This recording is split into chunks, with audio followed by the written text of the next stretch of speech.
What makes your work meaningful?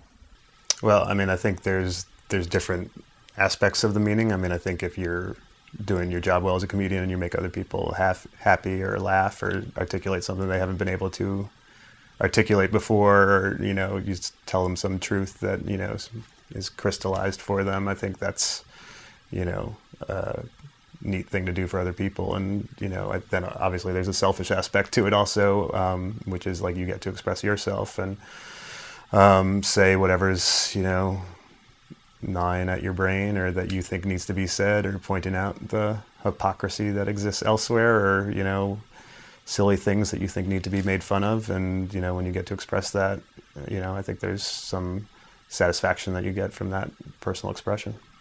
And when you think about that satisfaction, is it something where you're in one mindset, when you're mid-performance, and in another mindset when you're reflecting back upon, a series of performances, a series of years?